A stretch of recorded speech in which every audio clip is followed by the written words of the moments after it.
Meat Fam, it's been a hot minute. My name is JC. I am a 5-year-long carnivore, author of the 30-day carnivore boot camp available on Amazon. I'll leave the link down below. I'm also a CERS Overcomer and Shoemaker certified proficiency partner, so you'll have seen content about carnivore and CERS from me in the past. But today I want to talk to you about my top 5 limbic retraining strategies, and I'll talk about that in just a second, but first I want to give you a little bit of context for where this is coming from. Before carnivore, I had symptoms of OCD and a lot of chronic joint pain, and carnivore really cleared that up for me.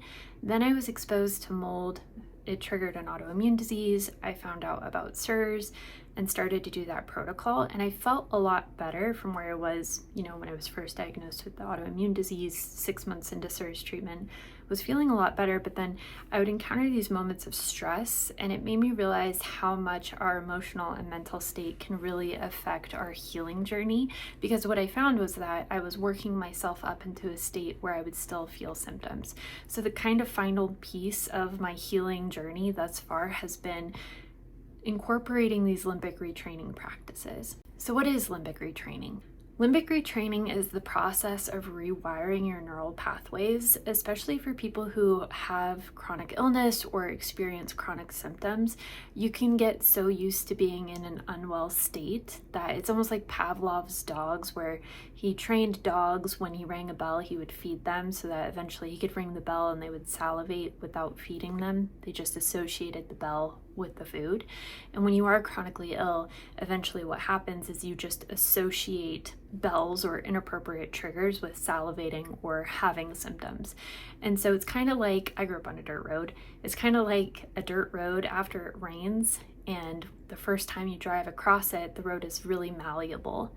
And so you develop ruts in the road, and then your brain just wants to stay in those ruts. So limbic retraining is really the process of rewiring the neural pathways. It's making it more malleable so that you can choose better ruts. There are really formal processes for this, like DNRS, Gupta, Primal Trust, and a lot of people really like those. For me, when I was super sick, it wasn't accessible for me because it was too prescriptive, and you had to focus for an hour a day, and that just, when I was going through the brain fog and emotional state, I just couldn't commit that time. But I did know that I had this intuition that I needed to pursue more joy in my life. And so I just went on my library app on my phone, and I found this book called The Joy Plan by Kaya Roman. And it's a really good balance of kind of woo-woo, kind of science. It's narrative, but it also gives you these daily practices you can work through in order to pursue more joy. And at the time, I didn't really realize how much it was helping with the limbic retraining, neural rewiring process of all of that. So if this is resonating with you, I want to share my top 5 practices I've incorporated since that realization in my journey that I needed to work on my mental and emotional state.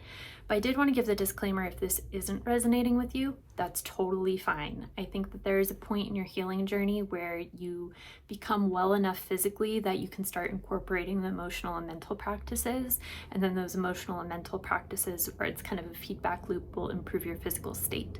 So if this isn't resonating with you, click off of this video. I don't want anyone to beat themselves up with these tools. If it doesn't feel accessible to you right now, that's totally fine. Okay, so getting into my top 5 practices, the number 1 practice I would say I incorporated and really helped my mental emotional state through this healing process has been daily gratitudes. So at the start, I had a journal. I would set a timer for 5 minutes, and I would just write down anything I was grateful for that day.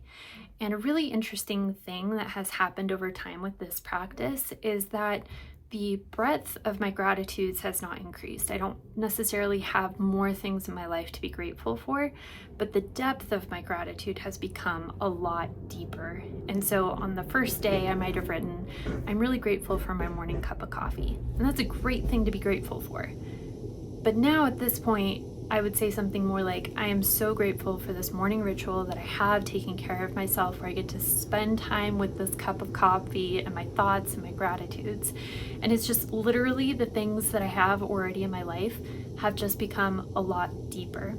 Another great thing I noticed with this practice in particular is that because I am starting my day with gratitude and it's become such a regular practice for me. And I think that's a good note too, is it's limbic retraining. Like, you're training for it. It's a practice that you do daily.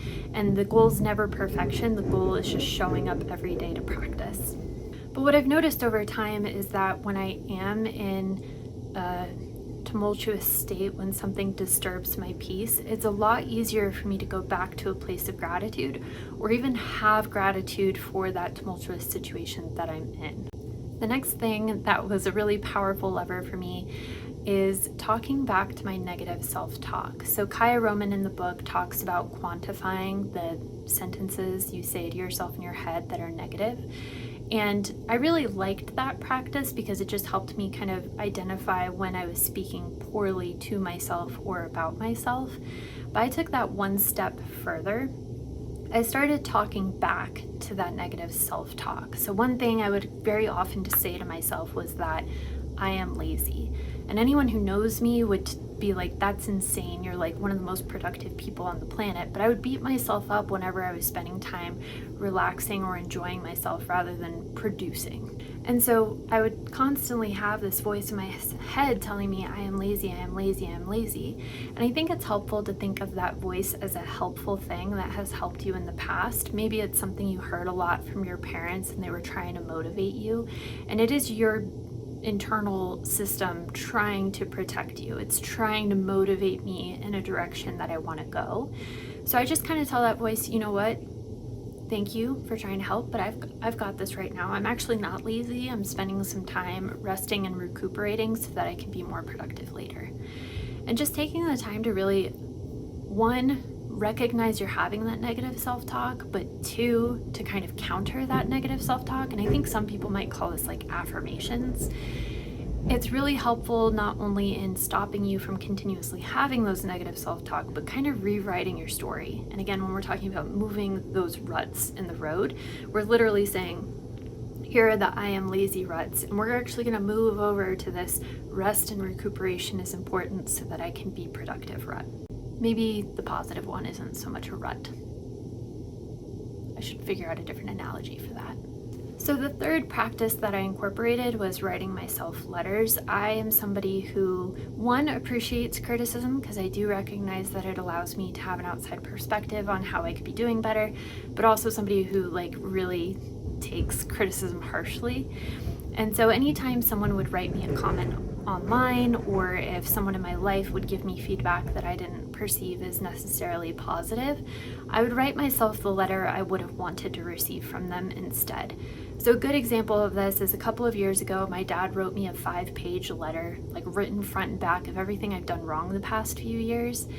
And before anyone freaks out, it was a good thing. I realized that I would never live up to his expectations because I'd been trying and clearly I hadn't met them, so it was like he signed my release papers.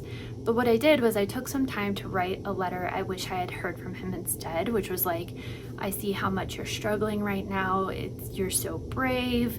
I am so proud of you for sharing your story online and helping other people heal. And I think you can take those words that were framed in a negative light and you can have the exact same criticism or critique or feedback, but you can put it in a positive statement and it feels a little bit easier to receive. Especially as someone who puts parts of their life online, it can be really difficult when people give you comments or feedback that doesn't necessarily feel fair because they don't know the entire situation. And I would say that's true of anyone in your life. They just get to see the parts that you show them. And so it isn't fair for them to give you negative criticism if they aren't there, if they're not participating in the life that you're living. So again, it's nothing against criticism or getting feedback from people or even understanding an outside person's perspective. It's really just about how you would want to receive those words, how you would want to receive that feedback. The fourth practice that I would use, and this is more of like an acute lever, so when you're in that really emotional, negative state, I like to do this journal practice, and it's just 4 questions. The first question is, what are you feeling right now? The second question is, what is the thought that's creating that feeling? The third question is, what do you want to feel right now? And the fourth question is, what thought do you need to have in order to achieve that feeling? So for example, I very often feel overwhelmed. And the thought that I have behind that feeling is I have so much to do. Instead, question number 3, what do I want to feel? I would like to feel joyful ease in my day. And the 4th thing, what thought do I need to have to create that feeling? I have plenty of time to accomplish everything I want to get done. I find this one really helpful again when you're in that really acute, tense state and you need to get out of it.